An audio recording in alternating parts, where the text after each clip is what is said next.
kunja bihari.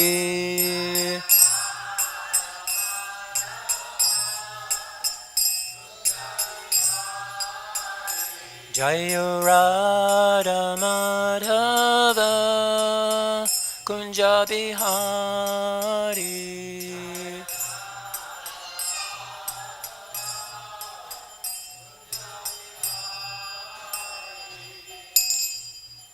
Jam Vishnu Pad Padamahamsa Parvajikcharya Sritarasata Sushimad.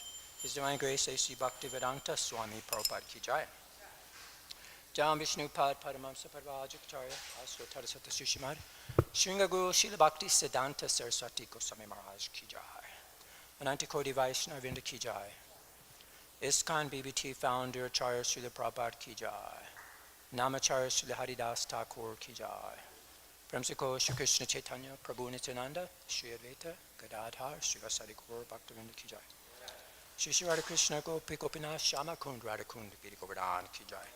Vrindavan Dham Ki Jai. Mayapur Dham Ki Jai. Navadvip Dham Ki Jai. Jamuna Mai Ganga Mai Ki Jai. Tulsi Devi Bhakti Devi Ki Jai. Garantara Srimad Bhagavatam Ki Jai. Transcendental Book Distribution Ki Jai. Harinam Sankirtan Jaga Ki Jai. Transcendental Prasadam Distribution Ki Jai. Gaur Premananda Hari Hari Bo. All glories to the Sama devotees, Hare Krishna. All glories to the Sama devotees, Hare Krishna. All glories to the Sama devotees, Hare Krishna. All glories to Shri Guru Shri Ganga, Shri Prabhupada.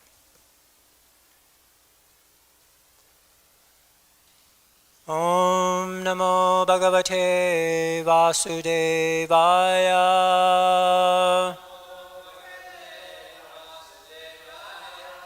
Om Namo Bhagavate Vasudevaya.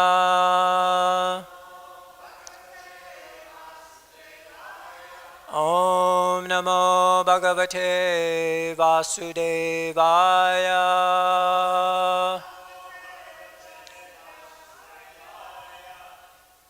Jai, thank you for coming. Thank you for the opportunity to serve you. Today we're reading from the Srimad Bhagavatam.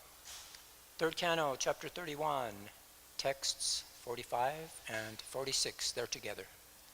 So we'll chant like a verse at a time, I guess, right? Take turns. Okay, so today our topic is on the soul's journey. It's a modern path to freedom. So freedom from the dream of Maya, actually. And so this particular verse, or these verses, it comes like... they're very similar to verses 32 to 48, so they're all together. And we'll kind of base the class on that a little bit, you'll see. Okay, let's get into the verses. Dravyopalabdhi-sthānasya dravyekṣāyogyatā yadā pañcatvam ahaṁ-mānād utpattir dravya-darśanam yathākṣṇor dravyāvayava darśanāyogyatā yadā tadaiva cakṣuṣo draṣṭur draṣṭṛtvāyogyatānayoḥ dravyopalabdhi-sthānasya dravyekṣāyogyatā yadā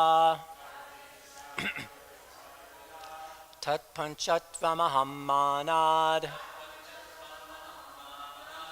utpattir dravya-darśanam yathākṣṇor dravyāvayava darśanāyogyatā yadā tadaiva cakṣuṣo draṣṭur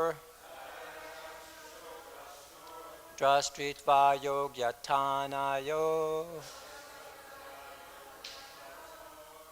Please chant.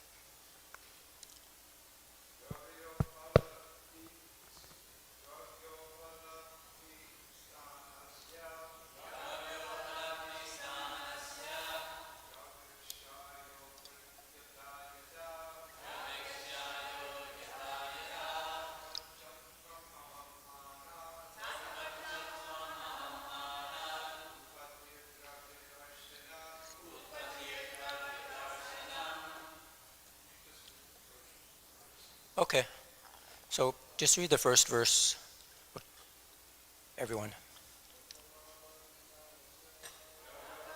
Namittanasya.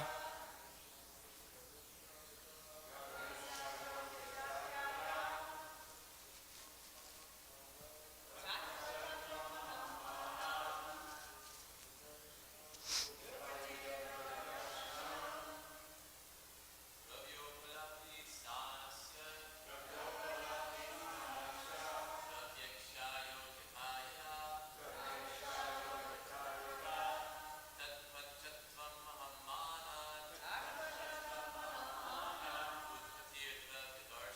dravyā-darśanam Vaishnavis.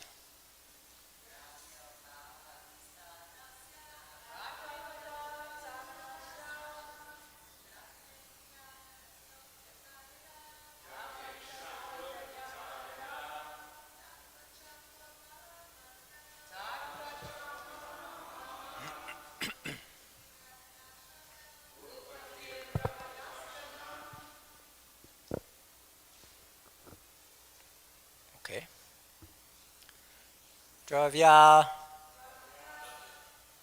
of objects. Upalabdhi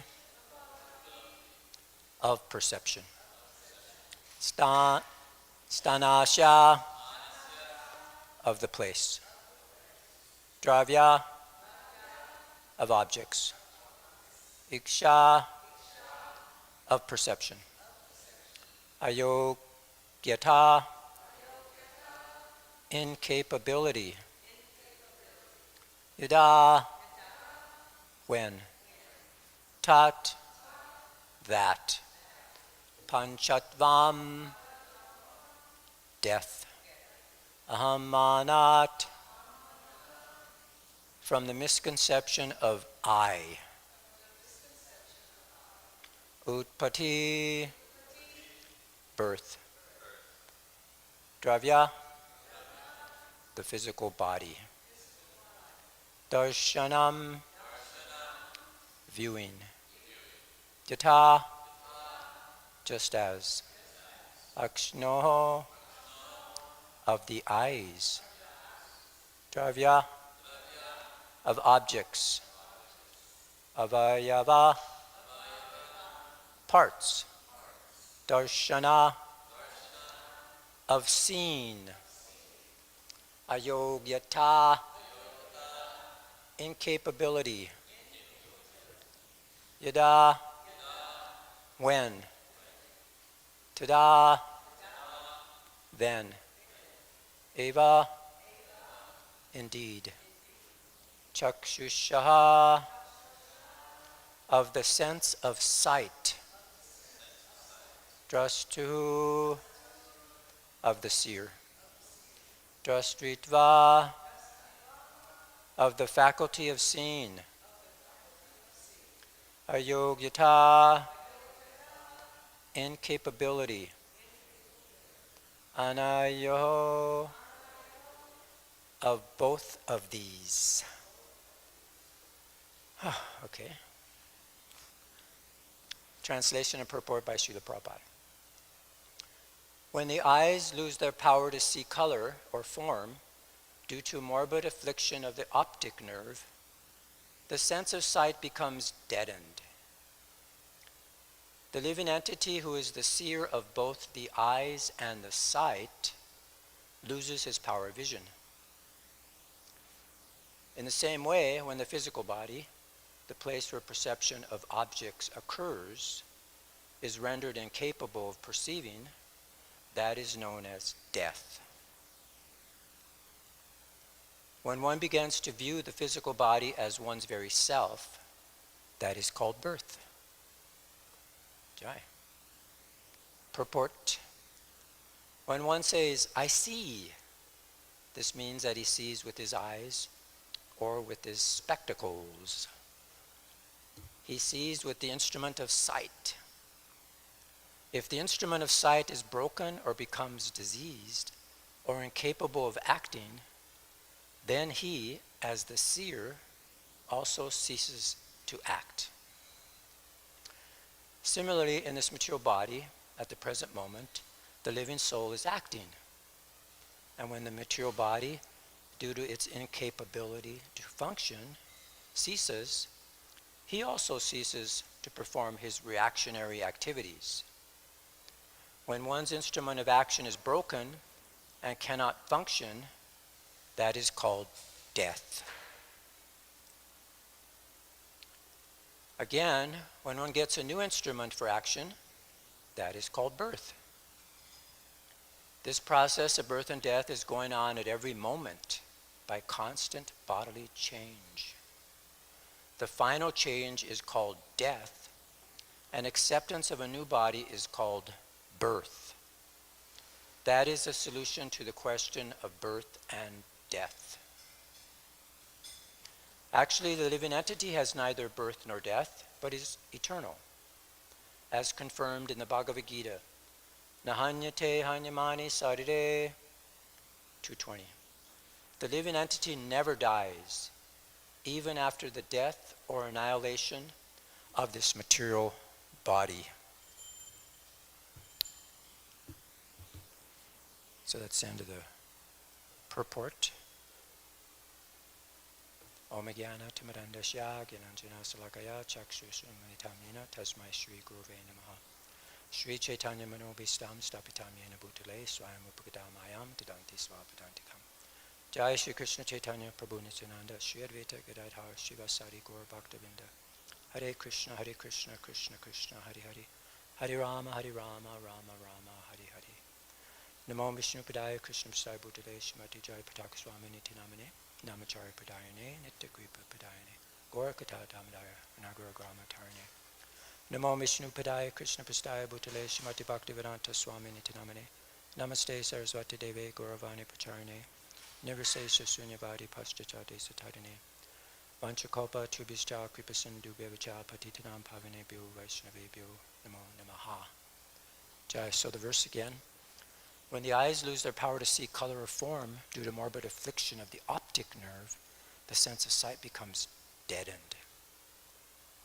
The living entity, who is the seer of both the eyes and the sight, loses his power of vision. In the same way, when the physical body, the place where perception of object occurs, is rendered incapable of perceiving, that is known as death. When one begins to view the physical body as one's very self, that is called birth. Very interesting definition of birth and death. Jai. So Prabhupada, in this last purport here, he quotes the Bhagavad Gita. And I put that verse up here so we can chant it together, and because in case you don't know it, you could just follow along. So let's chant this verse together, 220. Najayate mriyate va kadachin nayam bhutva bhavita va na bhuyaha ajo nitya sasvato yam purano nahanyate hanyamani sarire. For the soul there is neither birth nor death at any time. He has not come into being, does not come into being, and will not come into being. He is unborn, eternal, ever-existing, and primeval. He is not slain when the body is slain. So this is perfect. Srila Prabhupada brought that from this particular one. So here we see an illustration I like. And who's the artist? Gaurvani's dad? What was his name?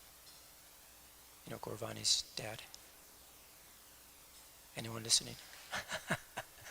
Hare Krishna. So yeah, forget his name. But he's the artist. He did the museum here. So he did this painting. It's very nice. So it's a famous verse, the eternal nature of the soul. And I'd just like to talk a little bit about some different points from the purport. Prabhupada gives a genius purport there. He talks about how the body, undergoes different changes. 6 changes: birth, existence, growth, production, dwindling, and death. And the soul, it doesn't undergo those changes. It's called kutosta. It's steady and it's unchanging. And so he describes how the soul is full of knowledge, consciousness. And this consciousness proves the presence of the soul. It's like an analogy, the sunlight proves the sun's existence. So the individual consciousness, it can be forgetful, unlike the supreme consciousness. So the individual consciousness, we forget our previous bodies, we forget so many different things like that. So, and then Prabhupada mentions about how there's two types of souls. And one is the atomic soul, that's the anu atma, the individual jiva. And then there's the super soul, the vibhu atma, which is the paramatma with Krishna as the source. And this particular verse of the Bhagavad Gita, it connects perfectly to our verse today. And Srila Prabhupada points it out because he quotes it. Bhagavad Gita gives the philosophical foundation, and our verses today, it provides the practical explanation of how it works, which is really nice. So in 220, the soul never dies when the body dies. And in our verse today, it describes when the physical body becomes incapable of perceiving, that's called death. And when it begins to view the physical body as oneself, then that's called birth. So it's very similar. So this is these two analogies they give. In the Bhagavad Gita, they use that analogy of the sun. It's always present, even when the clouds obscure it. And similarly with our verse today, the soul is like the seer who remains when the instrument of sight, like the eyes, is damaged. So we may lose our eyesight, but the soul actually has its own sight, right? But it's seen through the body. And as far as we're in this material energy, if you don't have that body, you can't see. That's called death. And then when you get another body, you can see through that body, whatever type of body it is. So we see here death, it breaks down the material instrument, the body, but the soul is not destructed. It's not destroyed. And then birth is accepting a new material instrument, and then we identify with that. So the problem is that I think I'm my body, right? I am my body. Rather than thinking, oh, I'm an eternal soul, but I'm just using this body. That's how we should see. So this is nice how the Bhagavatam, it builds on the foundation from the Bhagavad Gita. And then in text 47, tomorrow's verse, it describes there, because of that, you should not view death with horror, nor have recourse to defining the body as the soul. So it's given us a really nice blueprint. So this is how it goes from the Bhagavad Gita, the soul's eternal, that's the truth. And then it goes from the Bhagavatam in our verse today, how birth, death actually works. It gives us the mechanics of how it works. So therefore we can live from this understanding and not identify with our body. So we can practically apply the fundamental truths from the Bhagavad Gita by reading the Srimad Bhagavatam. So it's practical, not just theory. So here's the section where we are in this particular chapter. We're going to end here soon, just 2 more verses and we'll end with the chapter. So this is the sections that I'm pretty much focusing on here in the class, 43 to 48. And we'll discuss that a little bit because it goes into these verses, death, end of reaction, of activity, birth, beginning of another action, and then how to live with the right vision, you see, and how to become detached. So this is an ancient framework. It's like a map of human existence. And so the journey we see through verse 43, it's like the cosmic wanderers. We go through these different bodies, different planets. And then in text 44, it's like the bodies match our karma. We get death and birth. And then it equals the episodes that end and begin again. And then in our verse today, it's like the game changers. It redefines birth and death. And 47, how to live differently. And then 48, we'll end with the advanced practice.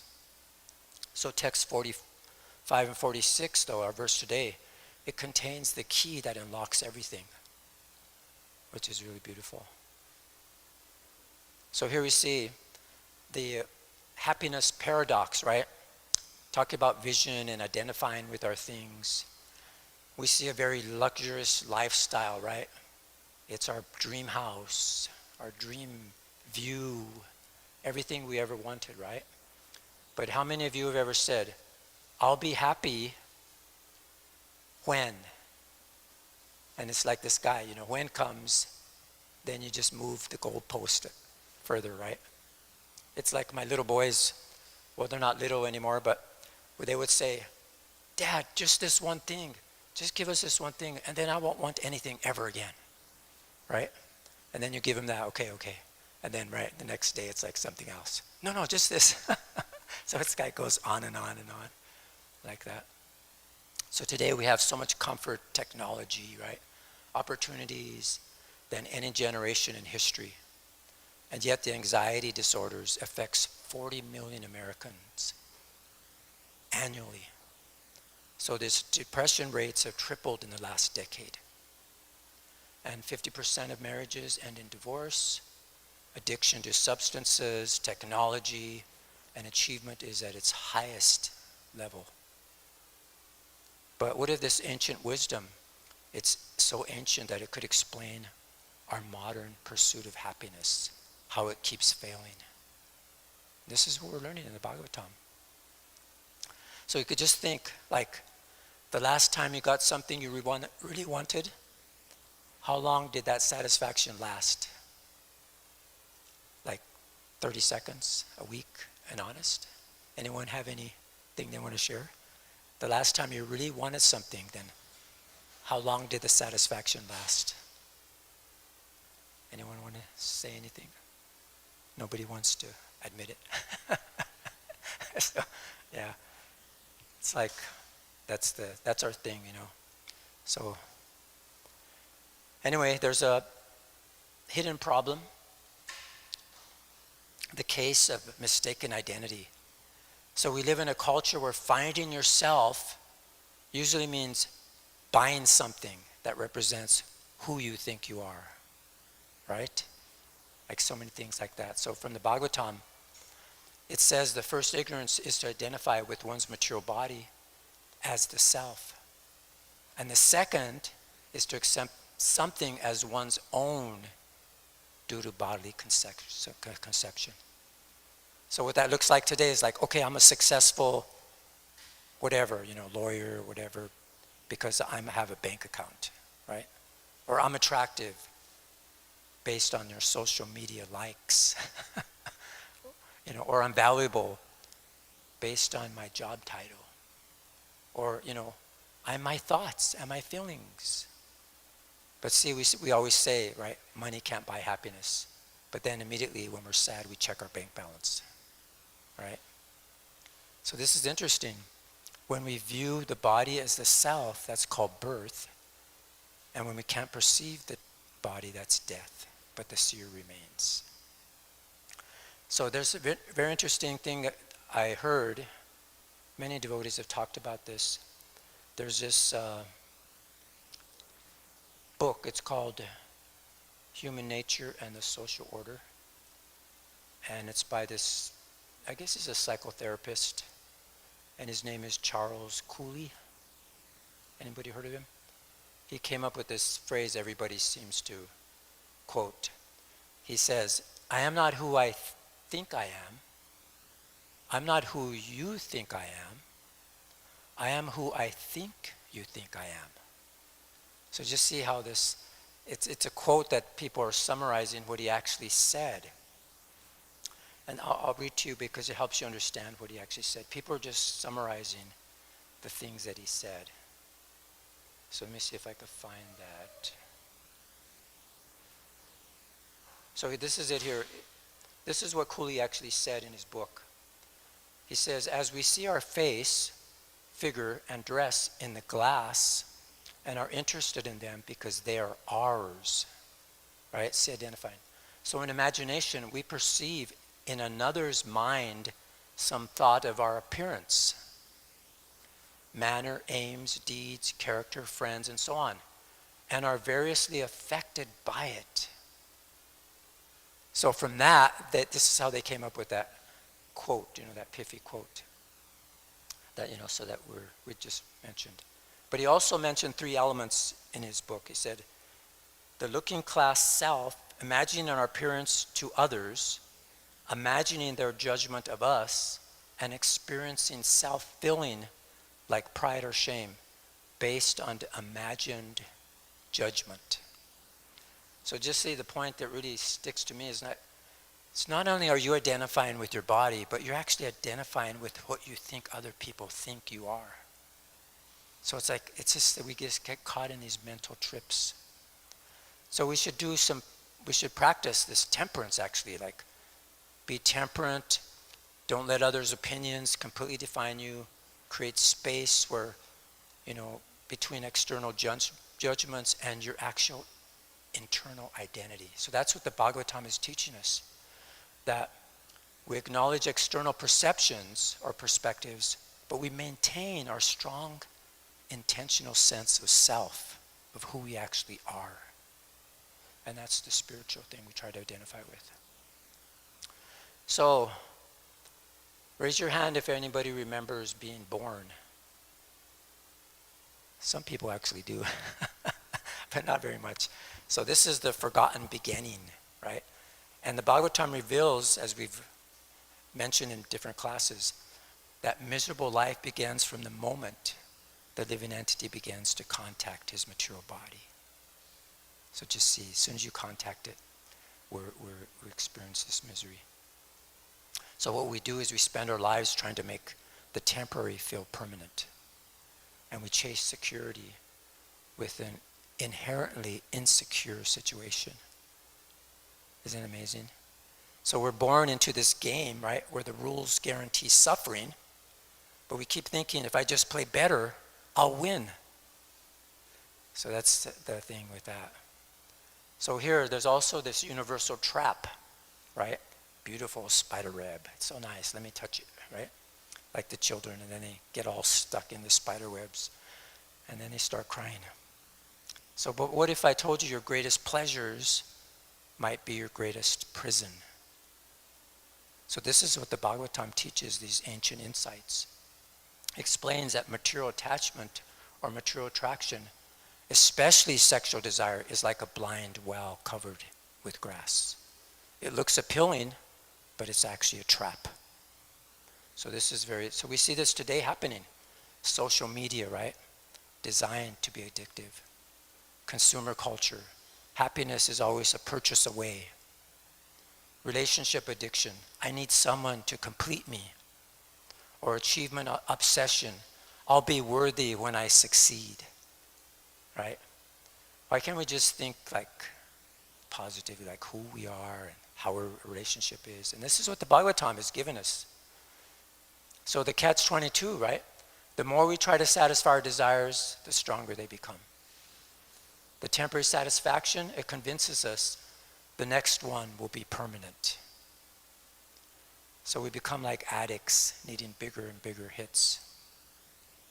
So we just see, even though we know this philosophy, but still, sometimes even myself, I catch myself, right? Thinking, my happiness depends on my internet connection, right? Or, whatever it is. So, anyone else ever thought or bought something thinking it would change your life? Right? Or just get the latest iPhone or the latest, whatever. I'll be happy. But it doesn't change your life. So what's the freedom? What's the way out? So we see the sun breaking through the dawn like that. This is our verse today. When the eyes lose their power to see color or form due to morbid affliction of the optic nerve, the sense of sight becomes deadened. The living entity, who's the seer of both the eyes and the sight, loses his power of vision. In the same way, when the physical body, the place where perception of object occurs, is rendered incapable of perceiving, that is known as death. And then when we begin to view the physical body as one's very self, that is called birth. So that's given us a glimpse, some light on how to understand what is this birth and death. So we shouldn't panic about impermanences. Everything changes. That's not the problem. And we should stop defining ourselves by our temporary circumstances. And don't let pleasure seeking run our life. just remember who we really are and live from that understanding. So that's where we get the higher taste principle. So like the irony is of teaching about detachment, just like I'm giving class today, while being secretly attached to giving a good presentation, right? I'm trying to be detached, seeking about detached. But hopefully that attachment, we spiritualize it. It's for Krishna. So, we can't fight desire with willpower alone. We actually need a higher taste. And that's what the Bhagavatam gives us, these Krishna conscious solutions. Not suppression, but redirection. Not denial, but transformation. And not emptiness, but fulfillment. And that's what we get. So just like examples, instead of scrolling, for validation, we should chant for connection. Instead of shopping for identity, we should serve for purpose. And instead of for relationships for completion, we should use them for growth or to help lift each other up. And instead of achievements for worth, we should have these achievements for service. So we are given all these pillars in the Bhagavatam to chant, mantra meditation, all these different things, association. Prabhupada has given us all these things because we become like the people we spend time with. So this is Prabhupada's genius about a spiritual community offering alternative values so that we can get rid of our old patterns, right? So we transform from what can I get to what can I give? From competition to contribution. Instead of accumulation to circulation. So what's living free? What does it look like? We see Prabhupada has taught us this meditation. Nothing makes you realize how attached you are like practicing detachment, right? It's not false renunciation, like rejecting all material things. I'm going to move to a cave, or I pretend I don't have a body, or I suppress all my desires. But real renunciation means we use everything in Krishna service. We enjoy without attachment, and we care for the body without identifying with it. And we transform our desires rather than denying them. So there's so many studies we see, different devotees. Their lives have given us examples. And Srila Prabhupada is the perfection of that, and he's trained all the other devotees to go through life. No matter, what you are, a student, you can celebrate your success without ego. Use your education to serve others. Even if you're a professional, you work excellently without being defined by your career. And you earn money, but you're not owned by your money. And even a parent, they love their children, right? Without possessiveness. And, they model spiritual value. Even a liberated single person is content just being alone. He doesn't need anybody to fulfill him, But he enhances his self by relationships. So this is nice. So we have a community rather than just seeking a partner. We have a whole community, which is beautiful. So we see the steps that we have. We want to transcend the ego while simultaneously wanting credit for being spiritual, right? This is what happens. So we have to notice when we define yourself by external circumstances. And we catch our thoughts like, we catch ourselves like, I'm this body, right? I'm in this relationship, these possessions. So we have to practice that, I'm a spiritual being. I'm having a human experience. So we just have to redirect. When we crave something, we could pause. We could ask, what am I really seeking?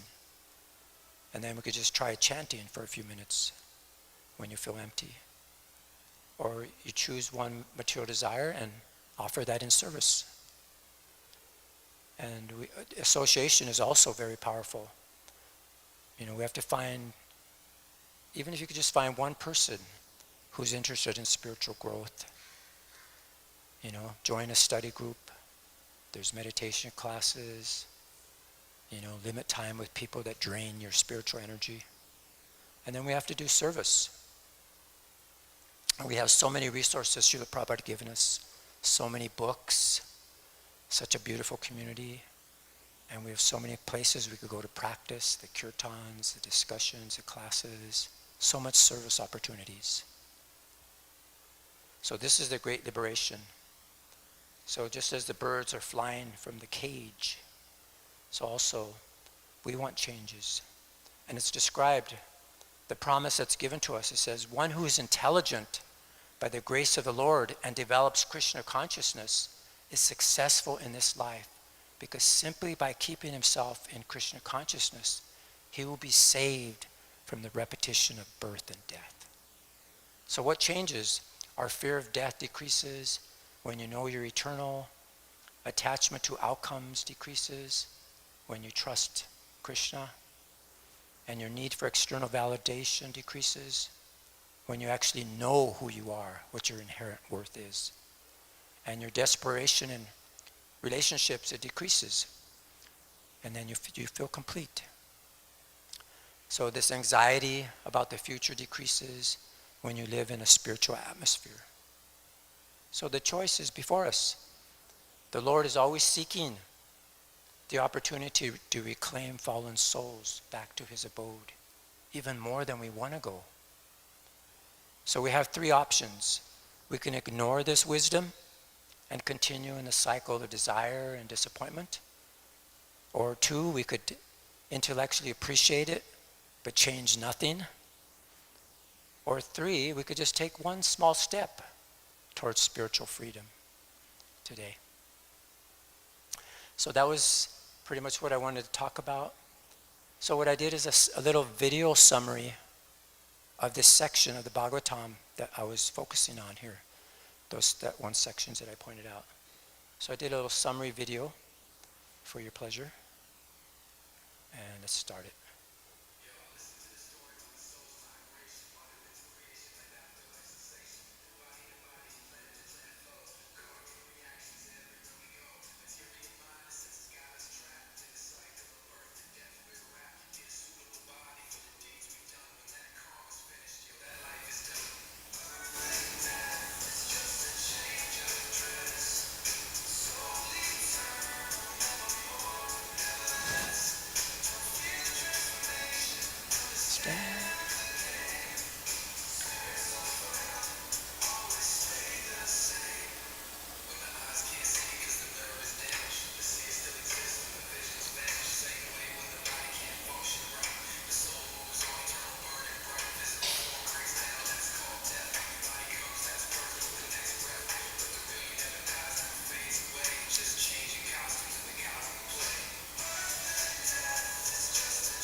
Jai. So there's a minute left or so if anyone has any comments or questions.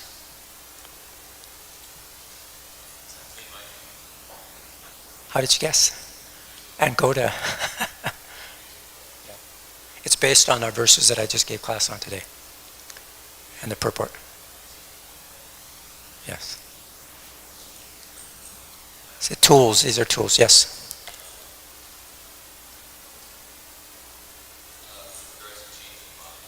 Yeah.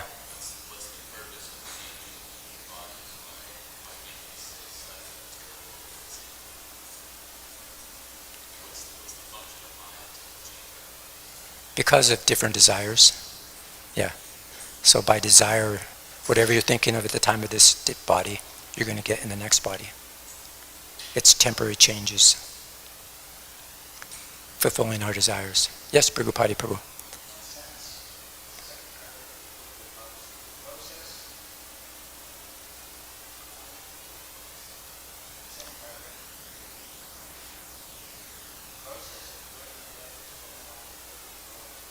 Yeah.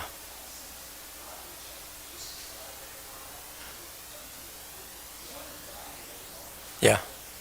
Do you know that image in the Bhagavad Gita? I don't know if it's in the newer Bhagavad Gita, but it shows like a film strip. How there's different images, like there's separate pictures. But when you put the thing going, it looks like it's just moving. But they're actually, every second they say, or moment, we're dying. We get a new body. The cells in the body are changing actually. They say every 7 years, they used to say, but I think it's even sooner than that now. The body is completely changing. So you're actually dying, and Prabhupada says you're actually dying, you know. That's the illusion of Maya.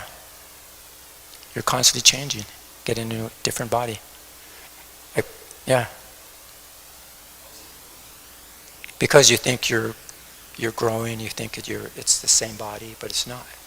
It's Maya's, it's amazing. It's like you're in a virtual reality where you're thinking they're all different changes. Every screen is a different pixels. And it's so in the same way, 3D in the material life.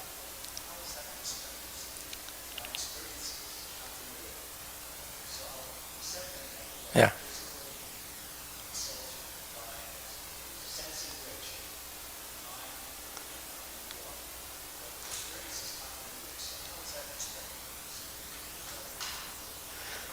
Well, so you could live this body. So you could live this body comfortably and think you can enjoy. It's significant because then yeah, this is me. This is really me. Yeah. Yeah. Oh, I'm sorry, there's no mic. I forgot.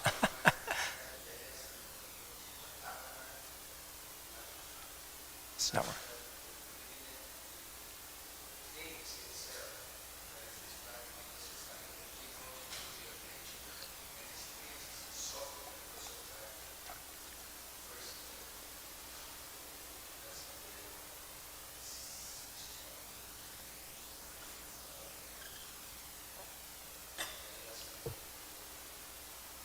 Yeah, so.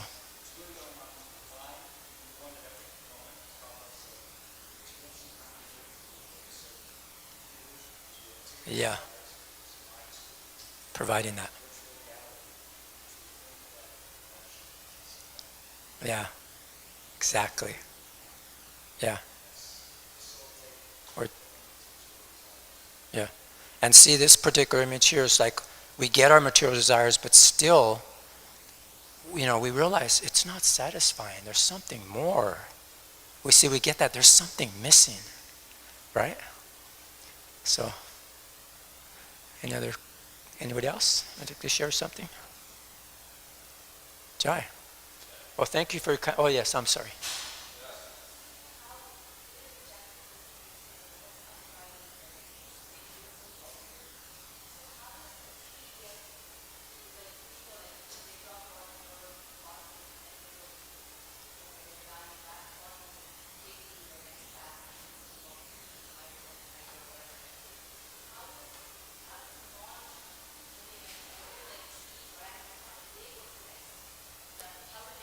Yeah. That's an automatic process given by nature.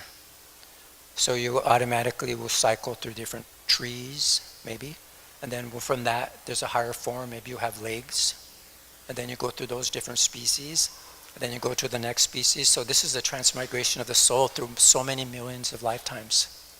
So that's why it's very dangerous to not get caught in this cycle of birth and death. So you may say you have to become a tree in your next life. You know, they say you could become a tree because of, what is it, like through exposure, right? Exposure of your body. So then, who knows whether you're going to have to become just one tree or all the different species of trees, right? And then all the different species of cats or dogs, like that. It's just, yeah, so this is that's why we have to learn it's not satisfying. And in the human form of life, we have that consciousness to become aware, this is not really real. Even though I think the continuity is going on. I feel like I'm this body, but actually you're not. Yes, Prabhu.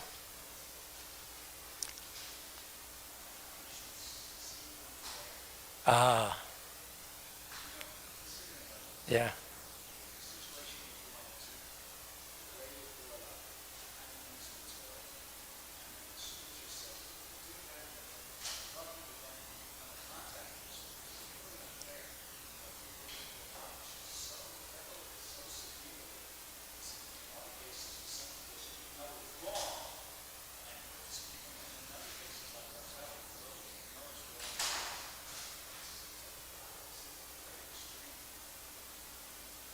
Like they say, what, spare the rod, spoil. Yeah.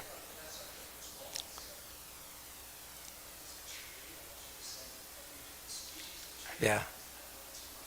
Yeah. Yeah. Looks like we have. Yeah, it looks like we have a lot of responses to your questions. So let me just say something before you guys speak. But like they say, you spoil. What they say, spare the rod and spoil the child.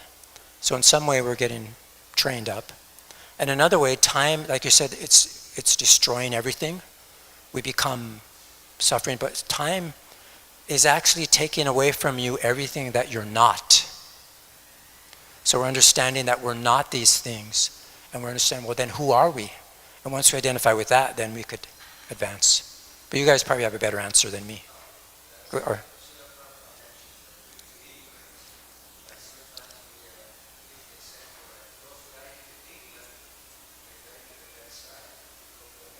yeah.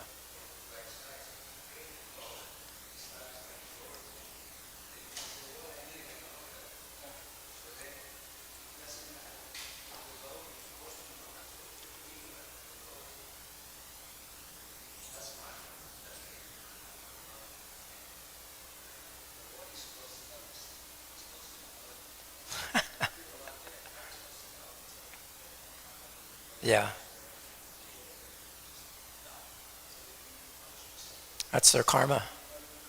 That's their karma. Krishna's forgetfulness, remembrance. But it's by your mercy, you're going out there and you're changing it. Yes, Prabhu, go ahead. No, go ahead. Oh, okay. You sure? Sorry, we didn't have a mic for our listeners, but it was a nice question. Yes, Mother.